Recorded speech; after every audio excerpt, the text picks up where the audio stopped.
Hello, welcome back to another Mental Health Monday. Really excited for a couple of reasons. I'm excited for tonight's topic. We're going to be talking about hypnotherapy and rising from the ashes. I'm also still on like a astrology high of being in the totality part of the eclipse today. So I had a lot of fun with that.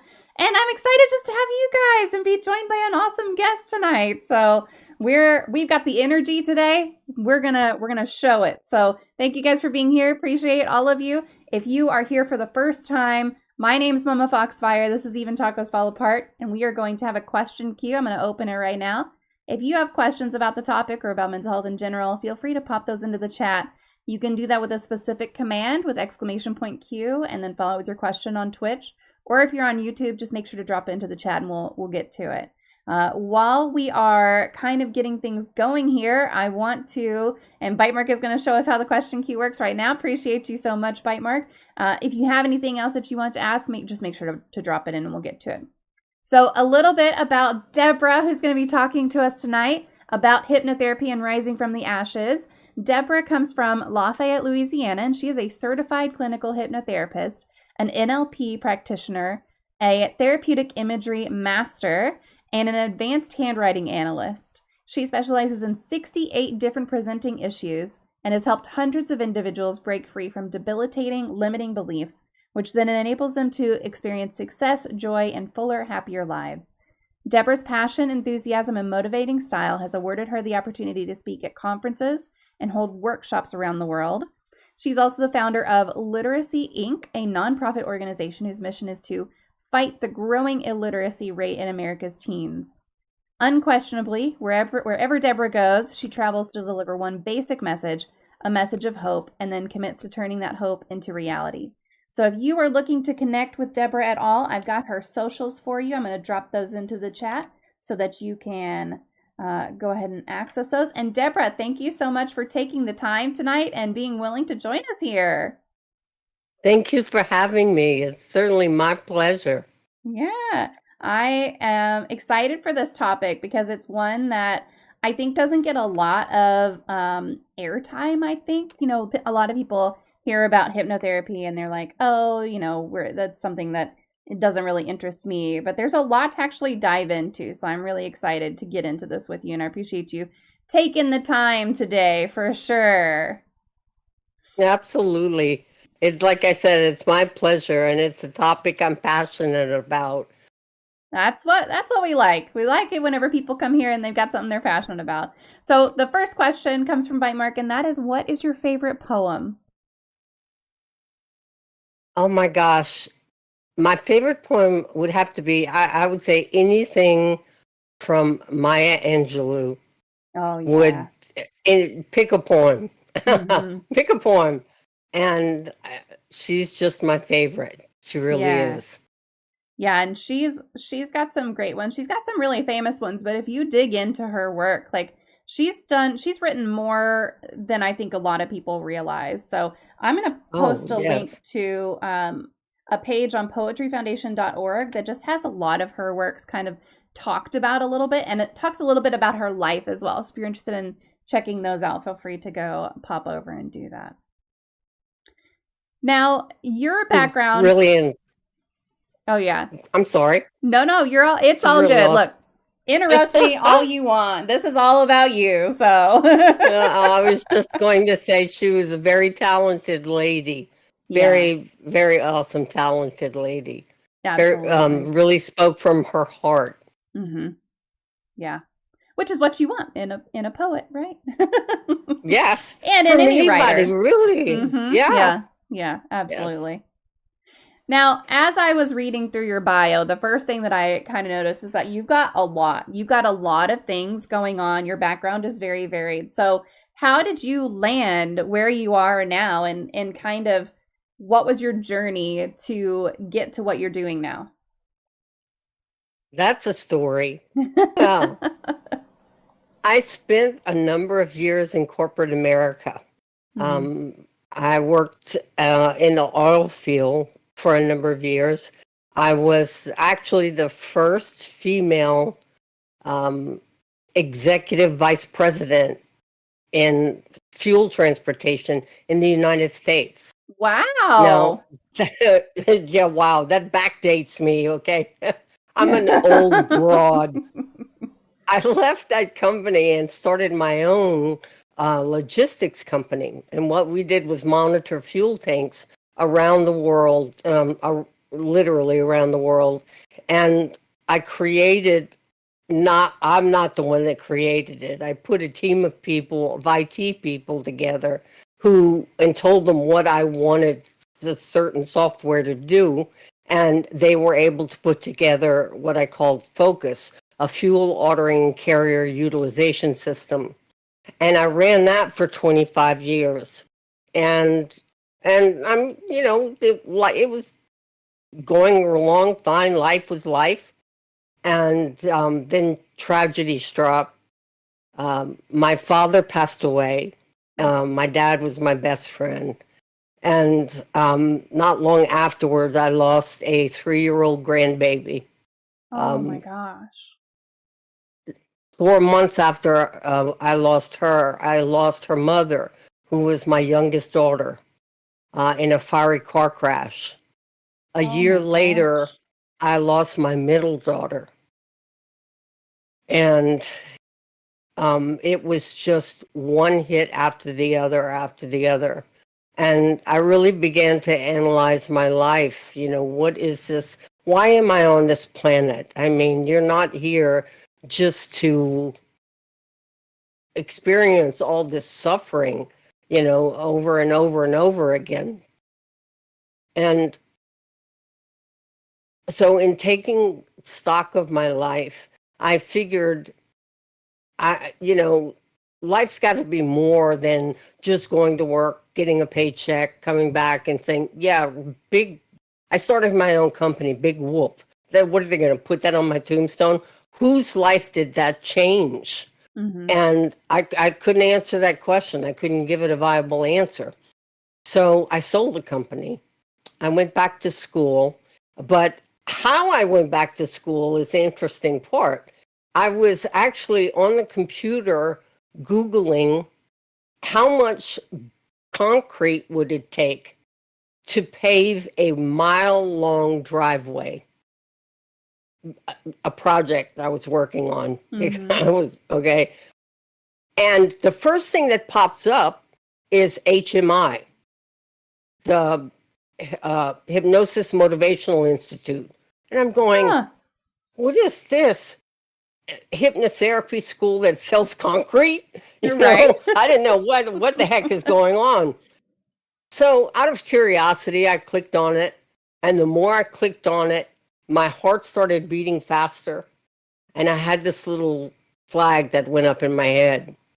And I dug into it deeper and deeper. And within a week, I was signed up. And I went through a 2-year program with them because I also got a degree in mind-body psychology, along with becoming a clinical hypnotherapist. I didn't want to be just a standard hypnotherapist. Yeah. And I found that all the suffering I had gone through, of course, going through the hypnotherapy school, helped me in my own journey. But I had to get past a lot of that before I even got into school. You can't focus on living, on breathing your next breath. You don't care if your next breath comes when you have that much loss that fast. Mm-hmm. So I had to be beyond that place. And it was just the right time. And I got into it. And the odd thing was, it felt like I'd done it before. It came so easily to me that, I was able to graduate with honors and, of course, was on received the Director's Award, the clinical. I did 3,300 hours of clinicals. And so it was all so familiar to me. It was really odd. And the people that I see on a daily basis whose lives have changed because of it make all of that worth it. I know it was the right choice. And, I figured around here anyway, I'm from Louisiana, I thought about going into psychiatry, but psychiatrists around here they see you for 15 minutes and all they have is a prescription pad and they're writing out medication. They don't really get to the heart of the problem. And, and which to me doesn't help someone. Medication in mental health issues can be a source of help, but without therapy tied to it, it's like you're only solving half of the problem. Right. You're not getting the whole taco. You're not getting the whole taco. That's right. Yeah. So I just find that the work that I do to be very satisfying, much more so than anything I could have accomplished before in corporate America. Yeah. I mean, that's great, like, to realize just in the middle of a Google search, oh, this is interesting to me. So how did you ever figure out, like, the connection between what you're trying to figure out with the concrete and the mile-long driveway and did you ever figure out what that connection was? Like, where did that come from? Fate. Yeah, must have been. It must have been. It had, yeah. It had to be because I mean, I would hypnotherapy and going back to school, in fact, was the furthest thing from my mind. I've been searching for where do you belong? What am I supposed to be doing? And nothing was coming. And then this hit. So I always say fate is what connected me to that school. It was the first accredited hypnotherapy college in the United States.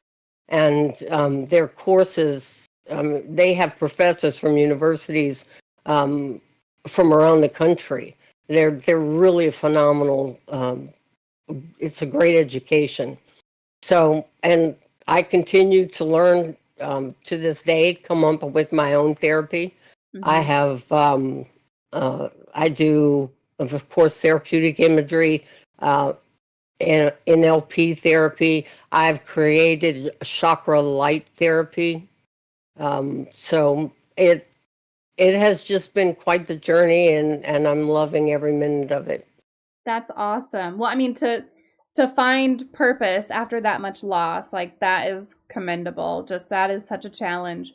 And I know that there are people out there who have faced a similar level of loss, or similar level of tragedy. And I think that your story is just kind of a testament of, like, you can still find purpose and find meaning in life, even on the heels of something like that. Because you're right, like, when you're in that dark of a place, you don't care whether the next breath comes or not. And that's a real feeling that people can struggle with. And I've been there, unfortunately. And it's tough. It's tough to overcome. It's tough to get through that and get to the other side, because at that moment you're like, who cares if there's another side? Like, this is awful, and I don't care if there's another side. I just don't care anymore. So, I mean, that's true. I love that your story goes beyond that, and it even kind of, like, starts there too, because you have this full life before that, but what really kind of got you there is this compelling reason to do more and to find connection and everything. So that's really neat. But I love that. I love that background. And I think that sets us up for the topic for tonight really, really well. And we're going to dig into it knowing that you've got this great background to back up everything. But before we get to that, we have an audience favorite question. And that is, do you have a serial killer or a true crime story that fascinates you? Oh, my word. Serial killer or true crime? Mm-hmm. Well, believe it or not, when I was building my company, I was working as a management consultant for funeral homes. Oh, wow. And while I was doing that, I was also a death scene investigator, which means that I made pickup calls for funeral homes and did become a licensed death scene investigator, so I could go behind the scenes and find out more about what happened other than just picking up the body.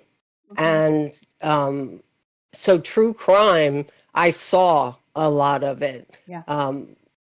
One of the most interesting ones, I don't know about interesting, but it was certainly gory. We went to there were two actually. One that was we went to a trailer park that Mm. was out in the middle of nowhere, and the lights were on. I was with a friend who was helping me do the pickup, and they had requested two people. The reason was because the guy he killed his girlfriend, but he Mm. did it by cutting her in half. He Oh was my so gosh. he was so wired up on coke, he didn't realize what he was doing, and he had a machete and had literally cut her in half.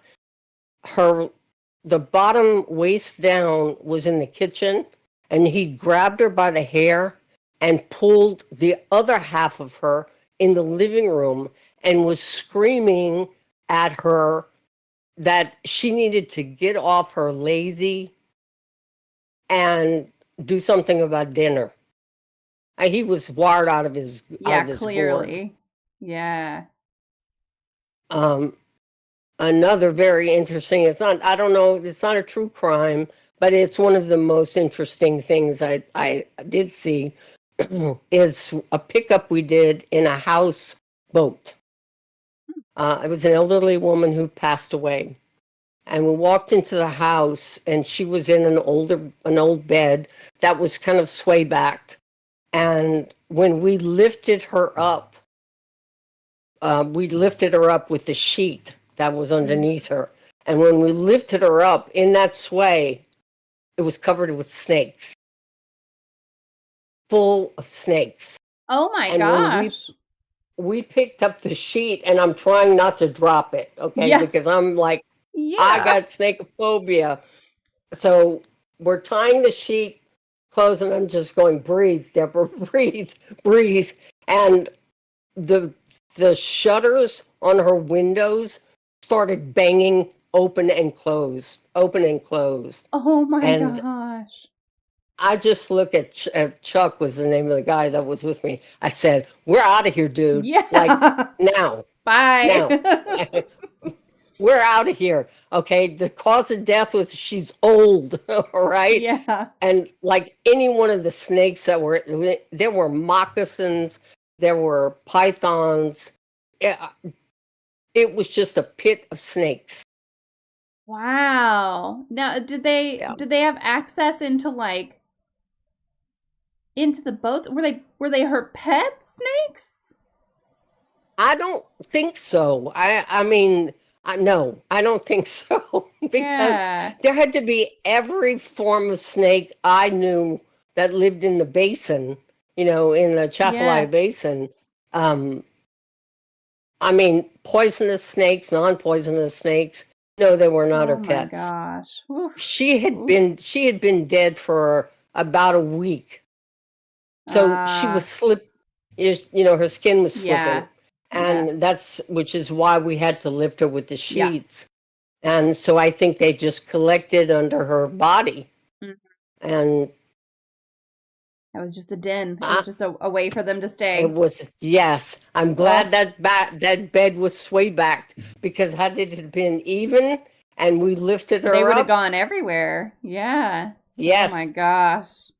yep. Yeah, I like snakes, but surprise snakes are a whole other thing. I agree. We do have pet snakes, and so that's why I was asking, like, were these her pets or something? But I mean, first of all, ours are under lock and key. Like, they're not even venomous, and they are locked. Their cages are all locked. So, but yeah, if you're not aware of them, or if they're underneath something, and you're shocked by it, like. Yeah, that's wild. That's wild.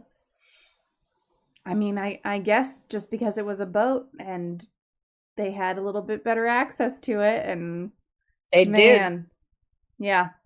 They did. That's wild. So my grandfather worked for a funeral home, and I don't think he was a death investigator, because whenever he would go pick up a body, I think it was usually from a morgue, and he just brought it back for the service to their funeral home.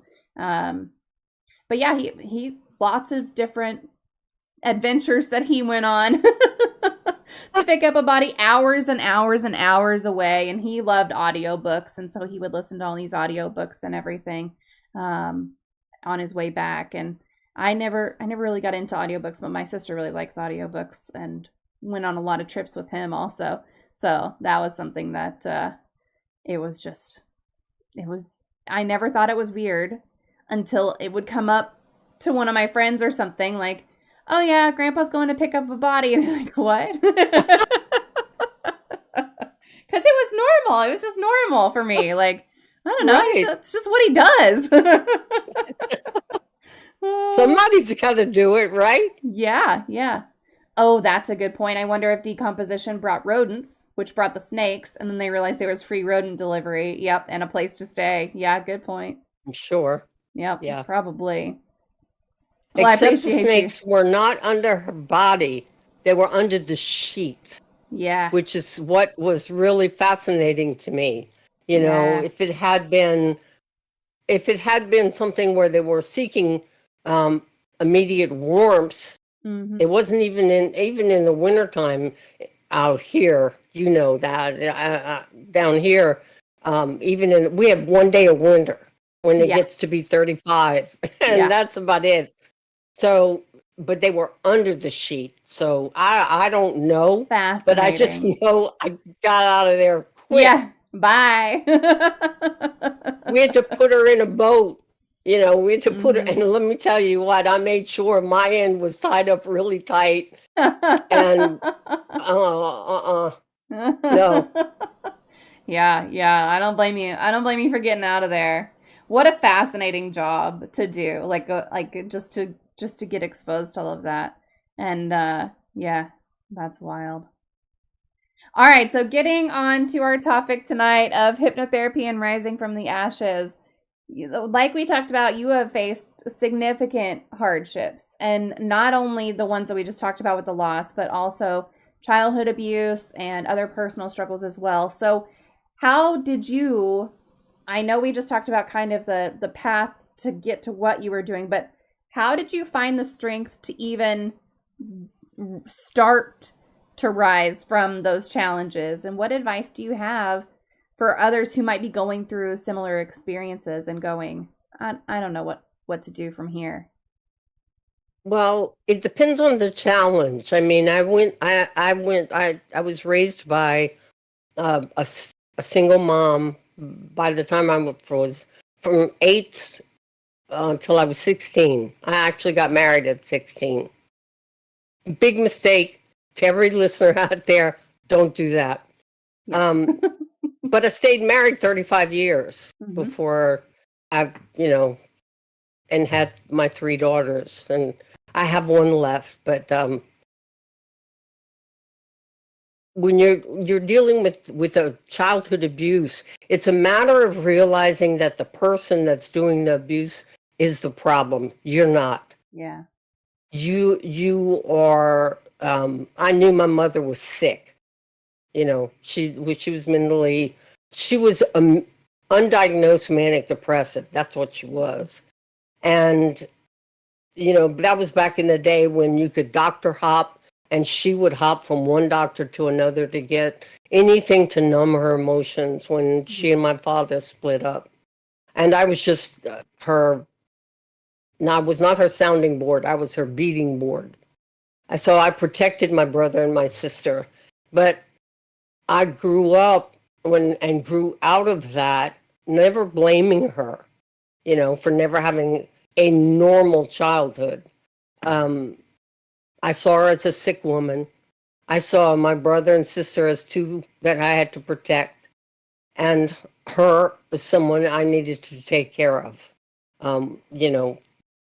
So she died 30 years ago, but she was in such poor health, which she had kind of done to herself, and not suicide. She would never have done that. She was too Catholic for that. She was just She was just, she had a perforated bowel. She had an enlarged heart. She died of congestive heart failure. Mm. But so you have to go through that and stop seeing yourself as a victim and get past that.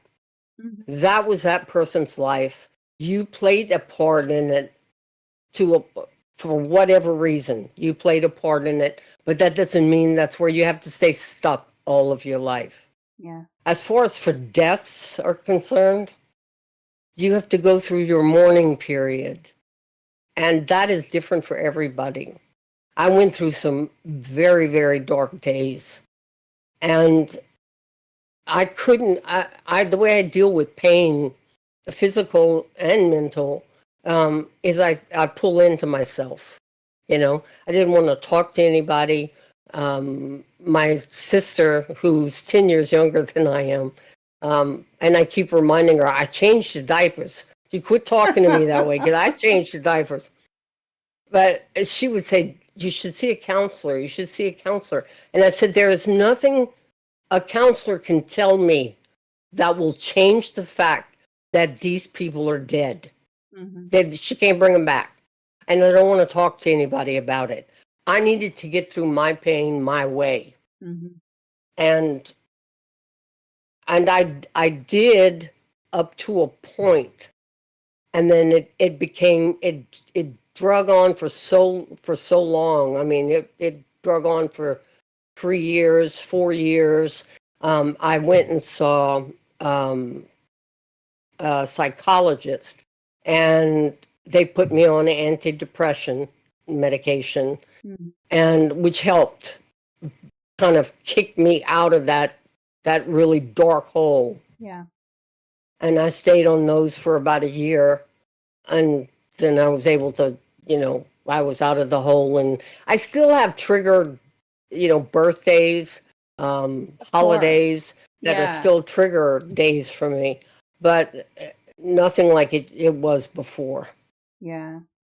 I'm glad that you said that about the antidepressants too, because I think a lot of people view antidepressants as like, once you're on them, you can't get off of them. And in my case, so I took antidepressants when I had postpartum depression. And it was one of those things that I really did just need the chemical rebalance. And once I got that, I was able to get back off of them. And sometimes you just need something to give you that temporary boost to say like, oh, right, it's not always this bad. Like, right, I'm not stuck here. And then you can get back off of them. Now, that's not to say that things like chronic depression, major depressive disorder, there's all kinds of things that could require long-term treatment. And that may include medication, and that's okay. I'm not saying not to take antidepressants long-term. I'm saying that don't be afraid of them either. There's the like, oh, I shouldn't be on medication camp, and then I'm scared to take medication camp, and you got to kind of like just go right in between and do what works for you, because it's going to be different. It'll be different for every person. But I'm glad that you brought that up, because that's something that I think a lot of people have a little bit of fear in their minds about. But yeah, sometimes it is just a kind of that temporary boost. But, it's no wonder that you have these trigger moments. Of course, I mean, I think everyone would anytime you have a major loss. Like, I still, whenever my grandfather's birthday comes up, I'm like, oh, it's kind of a sad day. Like, and that wasn't, you expect to lose your grandparents in your life, right? You don't expect to lose your children. I don't expect to lose my children, and I hope that I don't.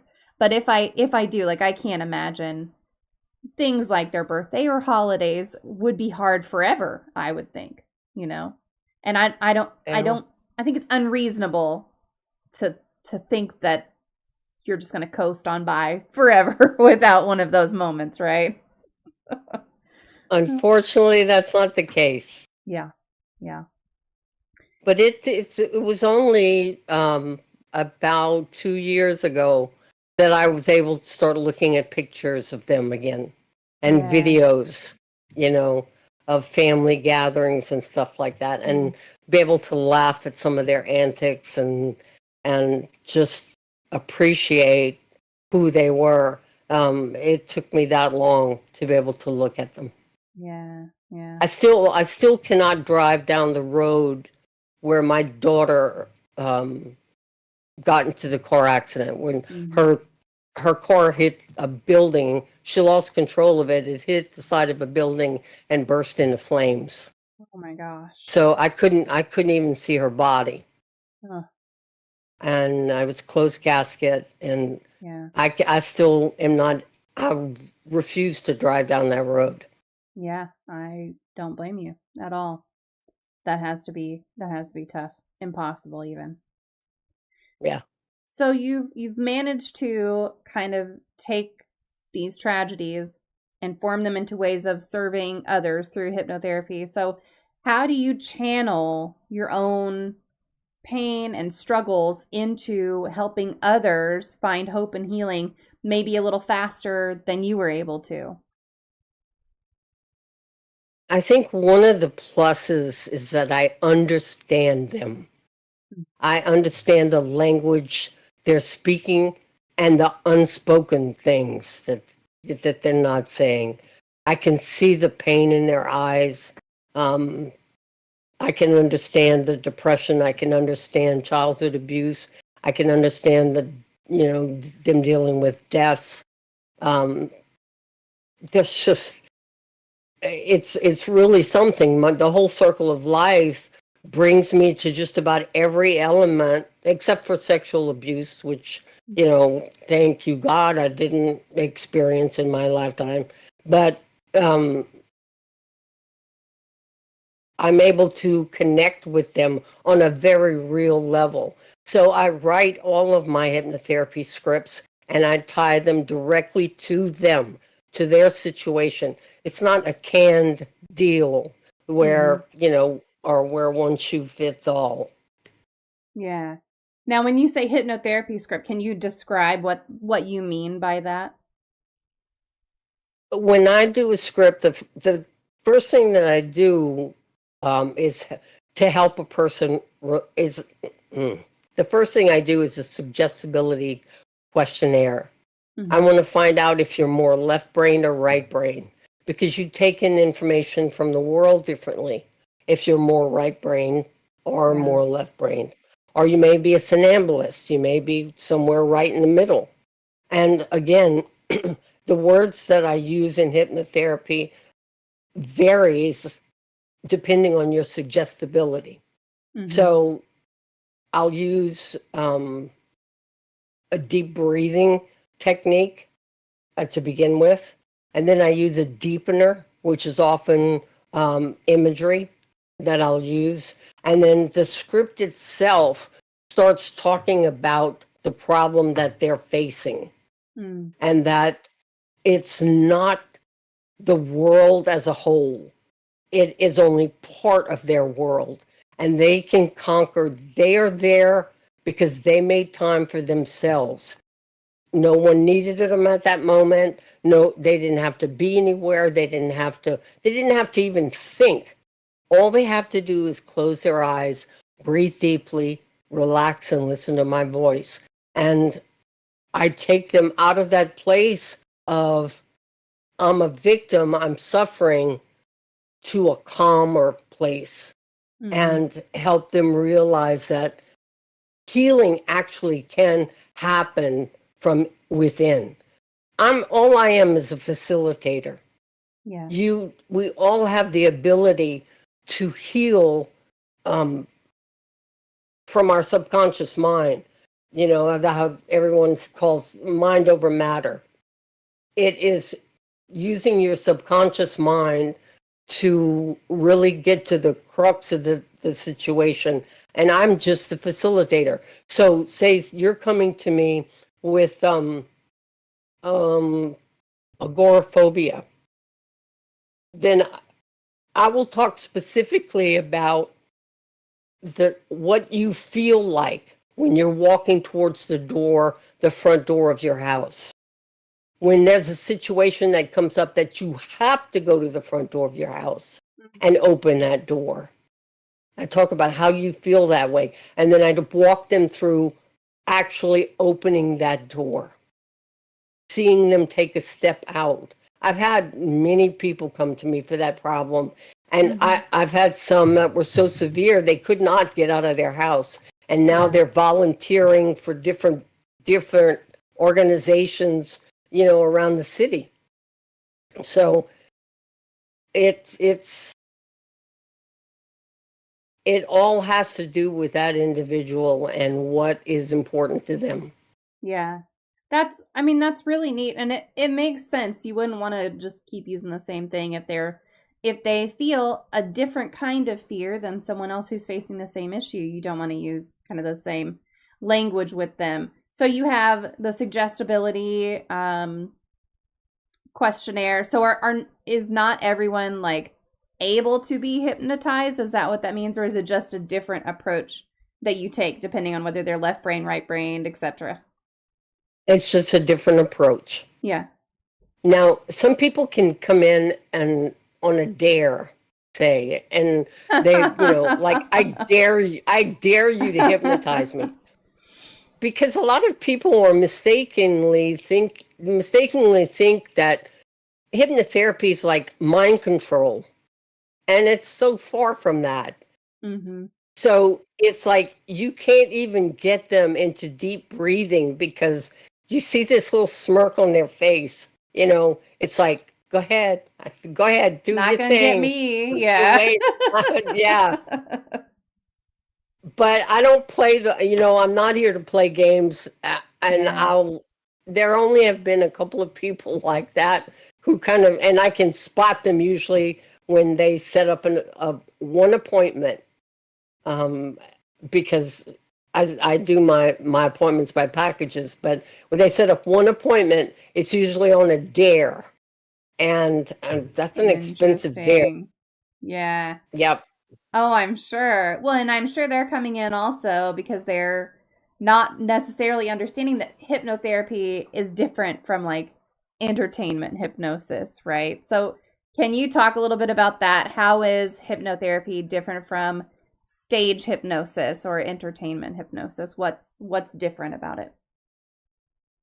Usually with stage hypnosis, it's very easy to do stage hypnosis because everybody, no matter the suggestibility, will, for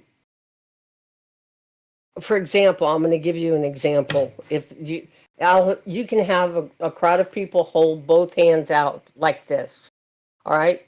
And you can say, now flip them palm up. And in one hand, you have them close their eyes. And you have one hand, I'm going to put 3 dictionaries in your hand.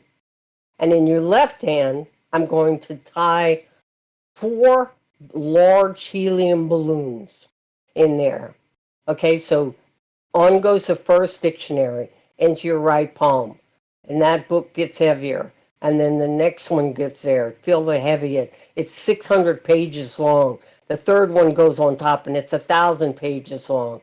Now that second balloon is going up there. It's on your wrist, boy, and it's just pulling it up because it's just here goes the third one. Now we're going up. And when you have them open their eyes and they realize they're like this, the ones with the books down here and the one with the helium balloon is up here. It's all in suggestibility, but it's not like saying I can't hypnotize somebody to do something that they would not normally do in everyday life. Right. And I always do this when I count somebody down in hypnosis, and I go 0 and snap.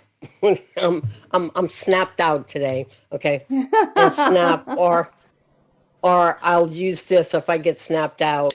I use that. I go 0, a deep sleep. And I'll go, every time you hear me say the word deep sleep, for the purpose of hypnosis, and only with your permission, will you enter this deeply relaxed state or 10 times deeper.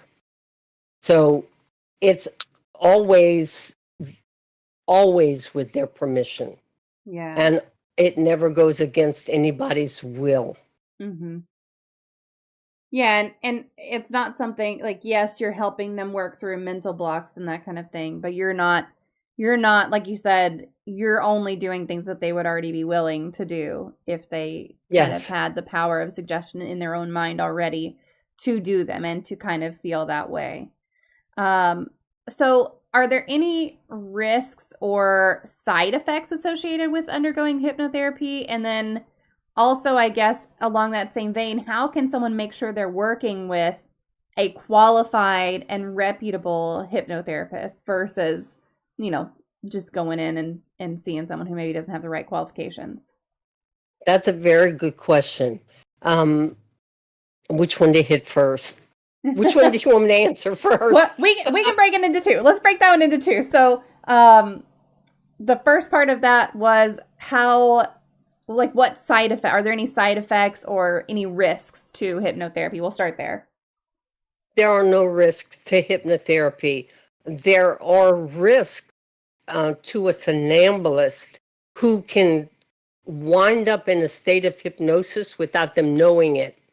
A somnambulist is highly suggestible.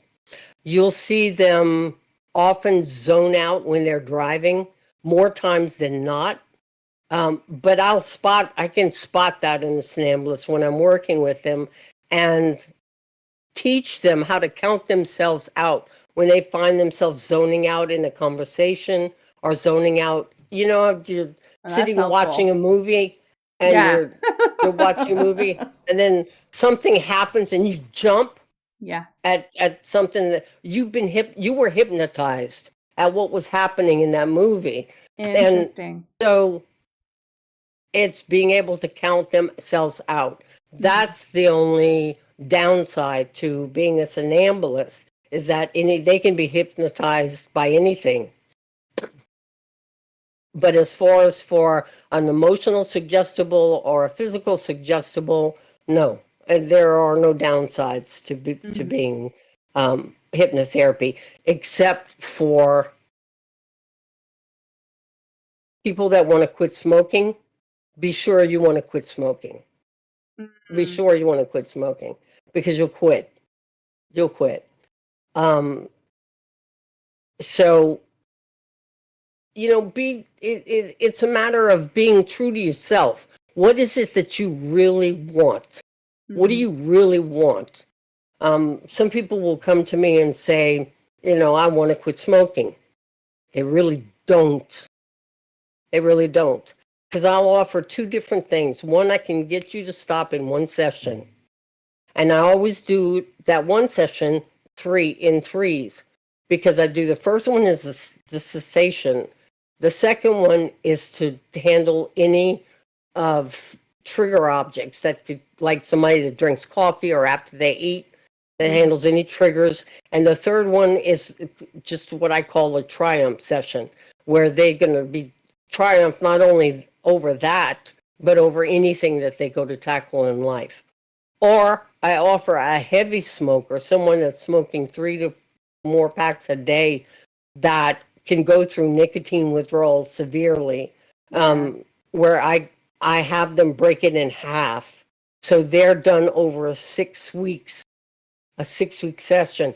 But after week 3, that's your cutoff time. Yeah. So. Yeah, I mean, I could imagine if you're trying to do something like quit smoking and you're going to go through withdrawals, you really do want to kind of lay that out a little bit longer. So, I mean, it's good to keep that in mind. And I love this question also from the chat. Bitemark says, how can you know if you would be a good candidate for hypnotherapy? And I love that. So is there someone who might not be a good candidate? Is everyone a good candidate? What's the deal there? Everyone who wants to have a problem solved in their life, a legitimate problem, is a good candidate for hypnotherapy. Because I deal with analytical types, I deal with emotional, people who really hate losing control over themselves, over situations, physical suggestibles who are highly suggestible, and with somnambulists. So I deal with different personality types, and I have unless they are forcing themselves not to go into that state of relaxation, like the two people I talked about earlier, anyone is a good candidate for hypnosis. Yeah. If you're willing to really try. Yes. And to answer your second question, that's an excellent question. There's a difference between a hypnotist, a hypnotherapist, and a clinical hypnotherapist. Okay. A hypnotist is what you will typically see on stage. Yeah. Those are the ones that do entertainment. Now, a hypnotherapist, you have to be careful because you want to ask questions like, where did you go to school? How long did you go to school? How many clinical hours did you have? Because some people do hand out certificates for hypnotherapy, for a hypnotherapist certification over a weekend. Yeah. You know, so it's up to the person to ask for the qualifications. Where did you go to school? Is that school accredited by the Department of Education? You know, how long did you go to school? You don't want to see anybody that has not been in school longer than minimally a year. Minimally a year. And your highest, surest bet that will get you the fastest results is going to be a clinical hypnotherapist, because they've been studying mind-body psychology along with hypnotherapy. So they have they use CBT, DBT, different other modalities of therapy besides just hypnotherapy. Yeah. It's interesting. I guess I realized that people will just hand out degree type certificates and that kind of thing, if you give them money to do so. But you got to look into the credentials just like you would any therapist that you're going to look into or that you're thinking about going. Just make sure that they're legit for sure. Now here's a question from Pete. Pete says, how important is keeping your room clean? And Pete, I would love to know, like, what context are you asking? Are you talking about like for your mental health, or is that something that hypnotherapy can help with? Give us a little more context. But I'll say, like, I'm not a big, you have to keep your room clean. I've got 2 kids, and I try to help my 10-year-old keep his room fairly picked up. My 17-year-old, I barely go in his room at this point. And obviously, like, my room is not the most organized. It is clean. It's not like dirty, but it's clean. But it's not super organized or anything. For mental health. Okay, so how important is keeping your room clean for mental health? I'll say, and then I'll pass it over to you, Deborah, but I'll say, like, I think it depends on you as a person. If cleanliness drives you, or if dirtiness drives you a little bit crazy, then keep it clean.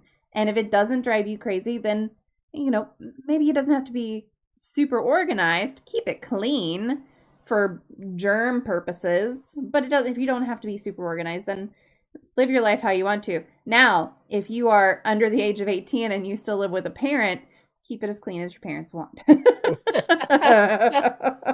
And Deborah, I'll give you a crack at that one too. Great answer. Well, I'm going to have to refer to my husband on this one because it's a great example. My home is clean.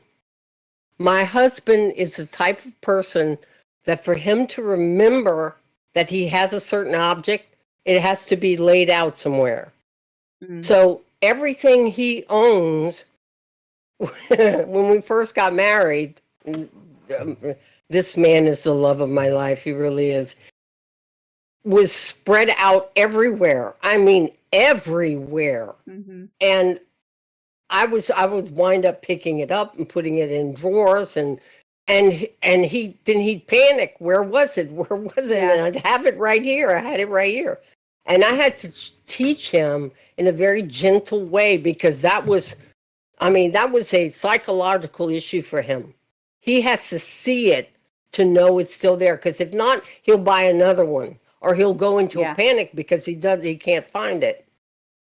I had to very gently teach him, if you put it in the same place every time, when you're going to need it, you'll know exactly where to go.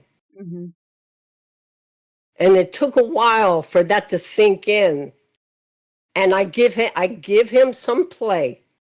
You know, there are a couple of tables that I give him play on where you can put your stuff out here. But if it starts getting piled up, I'm going to come and clean house. I'm gonna swoop in and just, it's not gonna, no.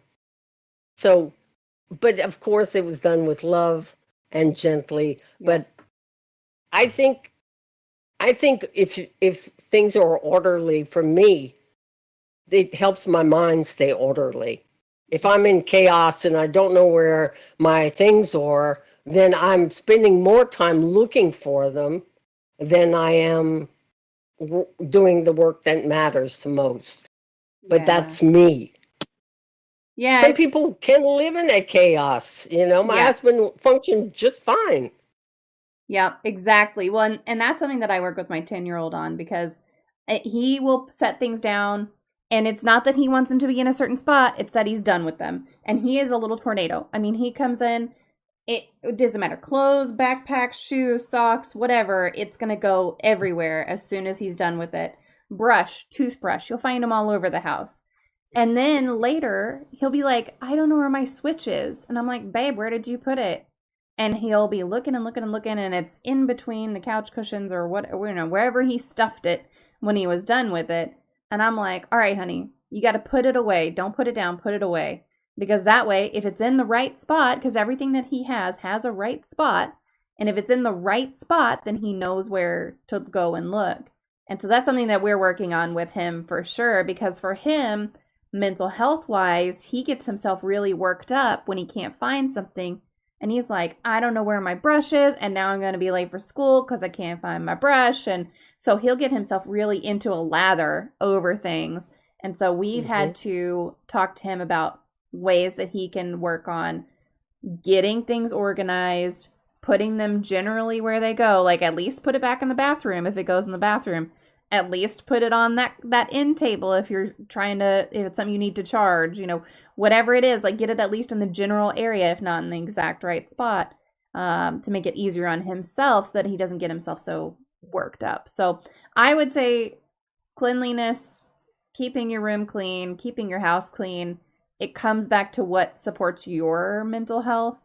And it's important to work with your own mental health provider to determine what will work best for you. For some people, like maybe for your husband, Deborah, you know, taking off cabinet doors so you can see what's in a cabinet could work for them. For some people, like me, it would drive me crazy to not have any cabinet doors.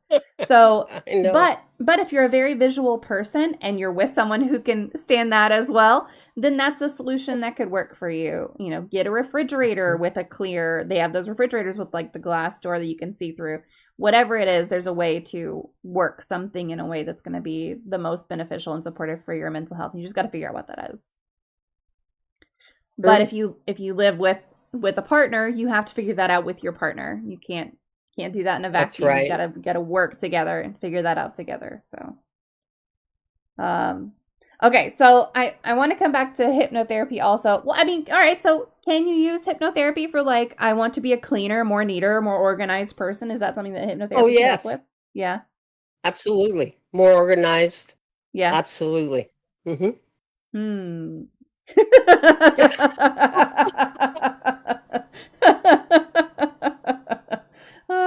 might be making some appointments for my kids. So can you talk a little bit about some clients who've had really great breakthroughs or transformations through hypnotherapy? Just share some success stories with us. Well, of course I can't give out names. Oh, of course. But there have been a couple of people that who I mentioned earlier were stuck in their homes. They couldn't leave. And now they're volunteering at different functions in the city and traveling about, driving about like nothing's wrong. There are some that were afraid to drive, that really got panic attacks. and now can drive just anywhere. Some that had phobias about driving over bridges, and now can, you know, has no problem at all. People have quit smoking. I had one person with severe allergies to everything. This person had to sleep in their car because any fragrance in the house, um, they couldn't use fabric softener sheets, Mm. in the Yeah. dryer. Couldn't use that. Um, they bought a new dryer, and the insulation in the dryer um, forced them to put it in the garage because they couldn't take the smell. Wow. They couldn't take that new smell, and we were able to get him allergy free, so that Through he was living hypnotherapy. back in his yes, through hypnotherapy. Yep. Wow. So it was really kind of like a block in his brain somehow saying Yes. you're going to have, when we've talked about before, like your body will manifest things that your mind is thinking of, whether that's stress or something else. So, so does that constitute, like, does that really constitute an allergy, or is that just like a stress reaction? I don't know the definitions of allergy versus that, but Well, I mean, people have allergies. You can have allergies to ragweed or yeah. to I don't know, whatever kind of pollen is out there, and an allergy is an allergy. You Yeah. know, for this particular person being so highly allergic to everything, I knew was more a mental issue. Yeah. It was a stress body syndrome, a Mhm. stressor body syndrome. Right. Right. So that's why we were able to be so successful with this person. Yeah. Um, oh my gosh. Let's see what else. Um, Bedwetting. Mhm. We've been successful with that. Weight loss. Um, um, it just was in my head and just flew right back out. We have some that deal with shame and guilt. Mhm. We work with them through that. Um, Sexual problems, we help with that as well, which can be a little awkward at times, but we work through it. And nail biting, hair pulling, eyebrow and eyelash pulling, Mm. we work with that. Fear of everything, fear of Yeah. water, fear of heights, fear of success. Mm, so, raising self-esteem. We've had success stories in just about every area you can name. Yeah. Um, we've been really fortunate. Yeah. That's great. And there's another question from Pete on YouTube. He says, "Can hypnotherapy help with social anxiety?" And it sounds like, I mean, some of the Oh, things you yeah, just mentioned, but it wasn't that specific. So, yeah, absolutely can. Social anxiety, um, it can handle anxiety. One, mhm. social anxiety can come from a lot of different root causes. So, and I take all of them into consideration, but it does so help with it. Yeah. I mean, even just talking about the kind of agoraphobia type situations, like if it can help with that extremity, I feel like it could probably help with everything up to that point also, which is great. Yep. Helps All right. people with public speaking. Oh, yeah, that's a big one. That's a big one that a lot of people have trouble with too, is just being able to Mm, get up and speak in front of other people. Um, so that's good. That's great. That's something that could benefit my 17-year-old. All right, I'm gonna bring in my 10-year-old for cleanliness organization. I'm gonna bring in my 17-year-old. No, I'll let them figure that out later if they want help with that kind of thing. Of course, if they ask me for help with that kind of thing, I would set them up. But are there ethical guidelines or standards for hypnotherapists in particular? Is it a very regulated field? It's not, it does not require licensure. Mm. And it's regulated as far as, it's like a doctor taking the Hippocratic Oath, Mhm. you know, do no harm. And it's basically the same thing, do no harm. Yeah. But it's up to the person. It's up to the individual. You know, there are people out there that will tell you what you want to hear Mhm. to get your money and then not help with the thing, you Yeah. know? So it kind of gives hypnotherapy a bad name, and they Right. won't go out and find the right hypnotherapist. They gave it a one-time shot, got the wrong one, did not, you know, interview them correctly, or didn't ask the right questions. I'm not going to say interview them correctly. Just asked the right questions and just got burned. Yeah. So it gives hypnotherapy a bad name. And Yeah. movies like The Hypnotist, and you know, where, oh my gosh, I have never swung a watch in front of a person's face in my life, and don't plan to. I Yeah. don't plan to. Yeah.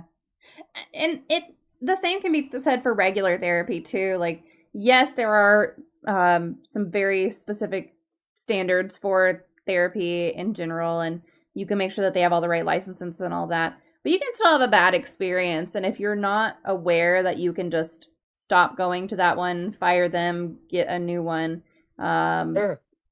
it's something that can be really discouraging. That happened to me with my first experience with therapy, was a very negative one, and I didn't go back for years because of it, because I thought that's how all therapy was. So if it's your first exposure to hypnotherapy and it's a bad one, I would encourage you to seek out people who've had success as clients with hypnotherapy and ask them kind of what their experience was and compare it to your own. And then seek out a couple of different hypnotherapists and just see if maybe that person, maybe they're fine, maybe there's nothing, wrong with what they're doing, but maybe they're just not for you. And that's entirely possible with both therapy and hypnotherapy. Like, you can always work with someone who is good and reputable at what they do, but if you don't get along, you're not going to have the same results, I would think. That's right. How do you make sure that the folks that you work with feel safe and respected during their hypnotherapy sessions? I think you've mentioned a couple things along the way, but kind of how do you as a whole make sure that it's a safe environment? Well, I record everything that I do, and it's saved on a HIPAA cloud, you know, so I send the person that I'm doing the session with an MP3 of the hypnotherapy session, so they can listen to it during the week, um, Interesting. until our next session. Yeah. Um, the only thing I can say about making somebody feel safe is that, you know, I make sure to always look a person in the eye, the camera eye, but, and to tell the truth, always to tell the Yeah. truth. Yes, I can help you. No, I can't. You know, I think you might be better served doing this instead. Mm-hmm. I've recommended some that should see psychiatrists first before coming to me. It's Yeah. because I knew that they were in the throes of serious depression, and they had some suicidal ideation. So I will always refer them out to a psychiatrist first, Yeah. to get that under control. So they've got to be able to trust that you're doing things for their benefit. And how do you prove that other than just doing the right thing every time? Yeah. Every time. So Right.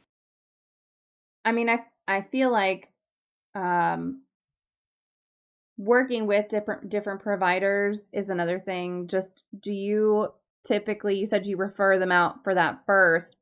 Do you typically like have them do therapy at the same time as hypnotherapy, or is it really one before the other, or is there any situation where you might combine a therapeutic modality aside from hypnotherapy either into the session or parallel to one another? usually someone will come to me that some are seeing a therapist, Mhm. and I'll have them get a release form from that therapist because I want to make sure the therapist knows that they're coming into me for Yeah. hypnotherapy and that there are no contraindications to what that therapist is doing and what we'll be doing. Um, I don't refer them to a therapist, a talk therapist. I do CBT and DBT, the same thing as a therapist. But the only referral I go out to is either a medical doctor or a psychiatrist, somebody that I know is in danger and Mhm. really needs to seek help. Interesting. So you said, you have them check with their therapist, make sure there aren't any contraindications for doing hypnotherapy. What would a contraindication be in that kind of situation? If they were doing, let Okay. me know what form of therapy they're working on. But Gotcha. I've never had one say, no, I don't think this will work out. Yeah. So it's not necessarily like this would not be good to start hypnotherapy. It's like, hey, we're already doing this part over here, so don't add it another Right, time over here. Gotcha, gotcha. That makes sense. Yeah. right. And then I want to ask you specifically about the therapeutic imagery master piece that was in your Yeah, bio. So can you talk about how you incorporate imagery techniques a little bit? That's fascinating to me. it's no more than telling a story Hmm. in a way that brings something to life for you. Yeah. It's when I use a deepening technique, I will take you on a journey somewhere. I always use therapeutic imagery because I'm a natural born storyteller, but I just find it's more effective because people can relate to it. If I'm taking you, I'll always ask in the questionnaire if they have a fear of water, heights, closed in spaces, because I don't want to use imagery that's going to cause fear, Yeah. you know. So I'll check those things out, and then I may take you on a journey, out on an ocean or on a beach or in a log cabin somewhere with a crackling fire when it's snowing outside. It helps that person get out of their own way and Yeah. just, it's like almost like reading a good book, Hmm. you know, That's what and I was just, just thinking. I'm like, it's like whenever you're yeah, reading a book and you're putting yourself into that spot. That's great.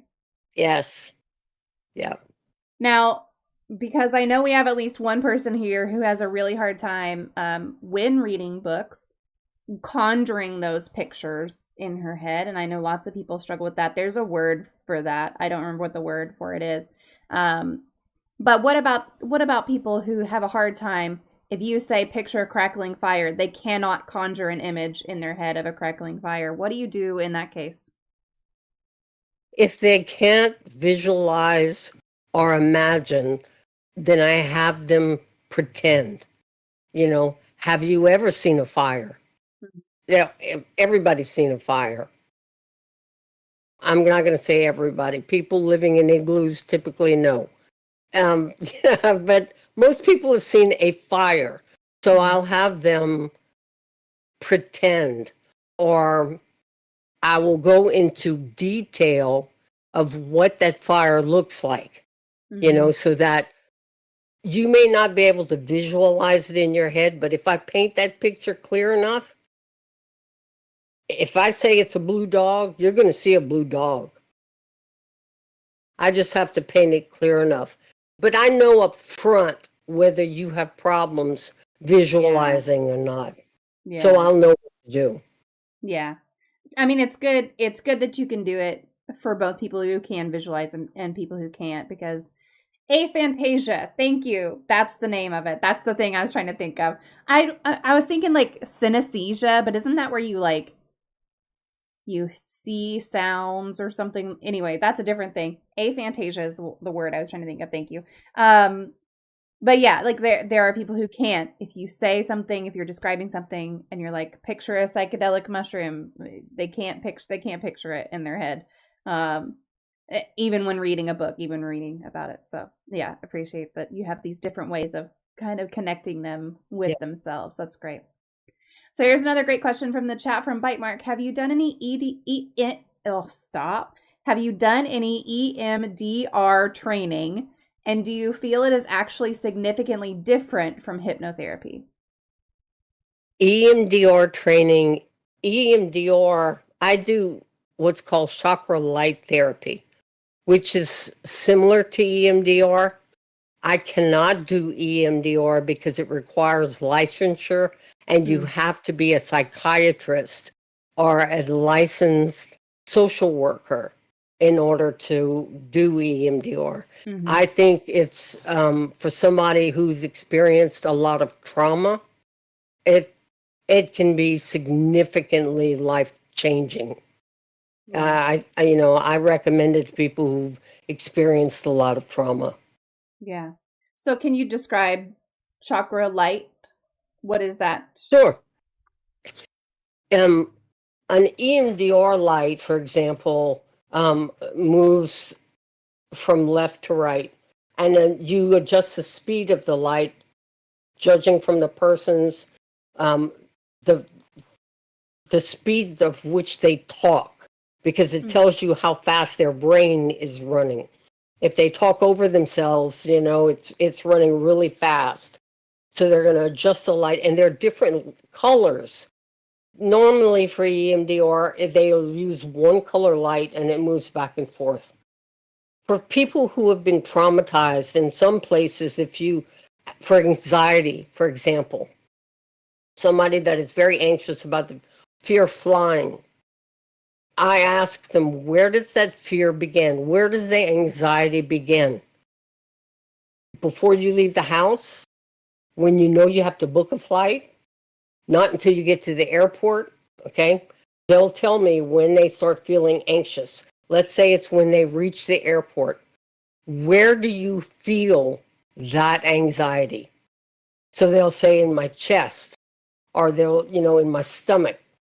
That's a chakra point. Every chakra point, there's 7, every chakra point has a different color. Mm-hmm. So I will use a light that correlates to that chakra Okay. and do the eye movement for them, so that anxiety because I'm taking them back to that place. They're in the airport, they're waiting, they've just called your flight, and you're going to be boarding that plane. That anxiety they're feeling it in the pit of their stomach. I'm addressing that chakra point, the pit of their stomach. So that light is the same exact color as that chakra. And that is chakra light therapy. Okay, interesting. I don't know why that was not the thing that I had in my head that it was. So not that I could describe what I had in my head that it might be, but yeah, I mean that's really cool. That's neat. I like that. So when you were going through a lot of the loss that you were going through, I know you're in a very dark place, but were there any things that you did to practice self-compassion or increase self-care during that time? I would say no. The only thing I did was when I finally got to a point that said, I have to do something. Yeah. I have to see somebody. This is going on for too long. Um, I couldn't, I couldn't talk to anyone. I would cry at the drop of a hat. Nothing interested me at all. And like I said, I could have cared less if I took a breath the next day. I really didn't care. And I knew it was time to do something. It had just gone on too long. So self-care was, I had to force myself to shower every day. I had to force myself to eat, even, if it was chicken broth, something to put in my stomach. I had to force myself to do those things because it just was not something that came easily. Yeah. At all.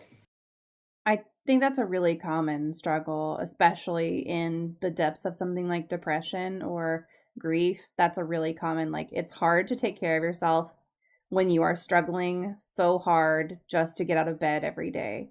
So, Mhm. what advice would you have for someone who is struggling with that piece of just prioritizing their own well-being in the midst of adversity? What would you say to them? Have the courage, if it's grief that they're struggling with, have the courage to see yourself through the eyes of the loved one you lost and shower for them.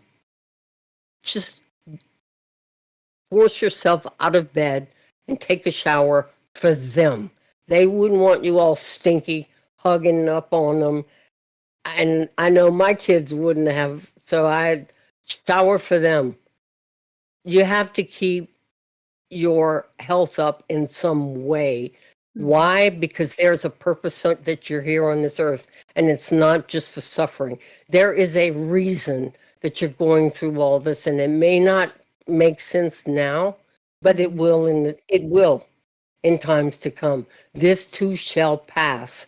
It's not going to stop stinging. It just will not sting as hard as time goes on. But time does not heal all wounds. Sometimes there's a hole that's left in you. That hole will always be there. But you can work with a hole. Donuts work. I know I eat them. Donuts work, and there's a hole in them. So, you have to push yourself for those who are left behind, because there are people that love you, there are people that care about you, friends or family. And if you feel like you've got no one that loves you or cares about whether you live, breathe, anything, call me up. Yeah. And I will talk you through it. No charge. Call me up. I like the thought of doing it for the one that you lost also, because even on my darkest days, I did things for my kids. I still had to function because they still had to be places and they still had to get fed, and it's well, I have to sit down with them, and if they see me not eating, they're going to think something's wrong, or they're going to know something is wrong. So I did a lot of things for them. And in the case of grief and loss, it's okay, if I die tomorrow, I don't want them to be suffering like that. I do want them to go on with their lives. And so if they have that lens of what would my mom want me to be feeling right now? What would my mom want me to do in this case? I think that's a really good perspective to kind of just try on and see if it helps. And if it doesn't help, if using a different perspective doesn't help, absolutely call a mental health professional. Absolutely do that. And maybe do that anyway. Obviously, do what's going to suit you the best. But yeah, there's all kinds of hotlines. There are people you can call. You can just call up whoever's local to you. Call up a church. Even if you don't go to church, call up a church. They've got resources. There's all kinds of ways to get you some help and get you some connection into the things around you. But yeah, I like that. Because somebody cares that you're on this planet. Absolutely. Yeah. And if you're doubting that and you're listening to this, know that I care. I care that you're on this planet. So there you go. You got at least two people right here. That's right. That's right. We absolutely care. All right, so we're getting to our wrap-up points. We've got two questions here that I want to make sure to ask, that we try to ask every time. The first one is, what is your favorite life hack? My favorite life hack. Yeah. Um, well, let's see. Ooh, I'm such I'm such a an habitual creature uh, that what is a life hack? It could be That's a good anything. question. I mean, it could be like I use a little kid's luggage tag on my luggage to make it really visible and less likely that someone's going to steal it. Because if they think it's for a little kid, what would they want with it? So, I mean, it could be anything. It doesn't have to be super special. Well, I'm glad you said that because I use Christmas ribbon on my luggage at the Yeah. airport, and Yep. I use bright red or bright green so I can spot that sucker coming, Yeah. from a mile away. I can see that thing, and I make it a big bow, Yes. Yep. not just this little tag hanging out. No, that's my luggage. That ugly thing coming down, that's mine. That's me. Yeah, if somebody else goes to grab for it, you're like, I do not think so. Because they all look the same, right? Like my bag, I've got a blue bag, and my 10-year-old has a red bag, and my 17-year-old has a green bag. And it's like, everyone has a blue bag or a purple bag or a green bag or whatever. Like, okay. But does everyone's have a big tiger head on it? Does everyone's have a That's Christmas right. ribbon on it? You know? So yeah, luggage always winds up looking the same when it's on that belt. So, yeah, I that's a good. know. I've tried to find plaid luggage, but can't, or orange or something Yeah, really funky, something really cool bright. and funky, but mm-mm. Yeah. I Black. there It's usually yeah, black or blue. there's a the last time I went, where did I go last time? I think when I went to Virginia Beach, there was someone who had hot pink luggage. And it like all Wow. matched. It all stacked up. Everything that she had stacked up nice and neat. Her carry-on was hot pink. She had a bag. She was walking out in front of me. She had a big bag that was hot pink. She had a little bag that was hot pink. Her purse was hot pink. I was like, there you go. That's what you need. That was a Barbie chick. That was a Barbie Probably. chick. Probably. I love it. We have bag Uh, straps that go around ours, a neon green and orange. See? There you go. Everybody's got something for luggage. Okay, well, that's cool. if y'all have any other questions related to hypnotherapy, make sure you pop them into the chat because we are at our last question here. So, if you, Deborah, could wave a magic wand and eliminate one common opinion or misconception or theory surrounding mental health, mental illnesses, or disabilities, what would it be? It would be that people with mental health issues, if people could see them the way they look at others that have diabetes or cancer or um, some type of blood disorder. It's a disease. Mm-hmm. It is something that's treatable, but they're normal people. Just because, people look at schizophrenics like they're lepers, they don't want to be anywhere near them. And this person is just ill. They have a Yeah. chemical imbalance of the brain. And if they would just look at these people with mental health issues like a normal person that just needs some help. Mm-hmm. I wholeheartedly agree with that. Most definitely. Well, Bite Mark says, I just want to say thank you so much for being here. I learned a lot and had fun. I will echo that. Thank you so much for joining us. So I'll open up the mic and just kind of give it to you, Deborah. If there's anything you want to talk about that you're working on, anything that we didn't get to cover that you want to make sure you mention, I'll post your socials one more time in the chat for everyone to connect with you. But the floor is yours. Well, if anybody is interested in reading books, I have 3 new ones that are out. They're called, the premise of the first one is called, and I hope this is PG-13. Oh, They're you're all called, fine. okay, Make Shit Happen. The first one is How to Unleash Real Power into Your Life. The second is to how to unclutter your life. And the third is improving your memory. So those are available in ebook, hardcover, and audio books. So it was such a pleasure being on your program.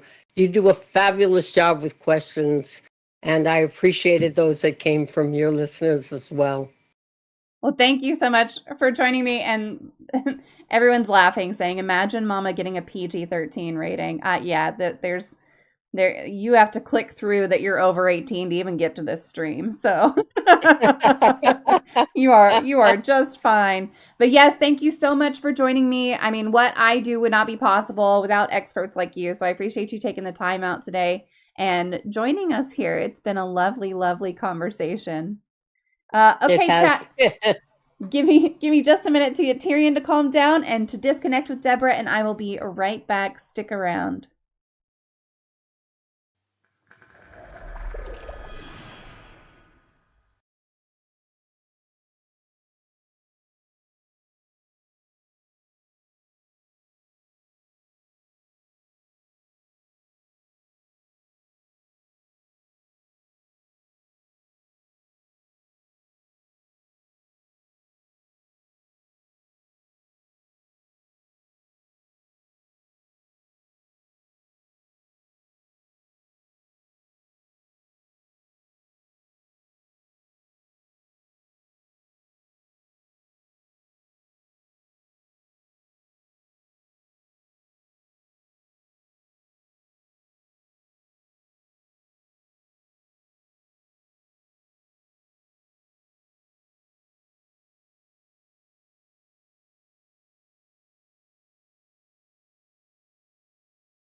See if the camera's working. Yeah, the camera's working. Okay, well, thank you guys so much for being here and for your questions today. That was a lot of fun. Really good conversation. Look at this new painting. It's mushrooms. They glow in the black light. I don't have a black light, or I would show you what it looks like, but I did post a picture in the Discord. So if you're not in the Discord and you want to see the mushrooms glowing in the dark, glowing in the black light, make sure that you check it out. Join the Discord and check it out. Okay, I don't know what we're going to play. Bite Mark, are you still in Ark for a little while? I'd be happy to play some Ark. Some more, or if not, that's okay. No pressure to be in Ark. I can play something different as well. But yeah, that was a great conversation. I'm so appreciative every time anyone wants to come on here and join me. And hypnotherapy is such a cool topic. Like, I love it. It's wonderful. So she says I am currently. Okay, well, we'll switch over and play some Ark. Also, I hope y'all had a great eclipse day today. It was awesome. I put a block on my calendar and I went out with the kids and watched the entire totality. And I went out like when it first happened, and I went out when it was like halfway to totality, and then we went out at totality, and then I went out once after that also, because I did still have to work, but it was good. It was good. It was great. It was really neat to be in the actual path of totality. He is insistent. Don't lick me, you weirdo. Documenting.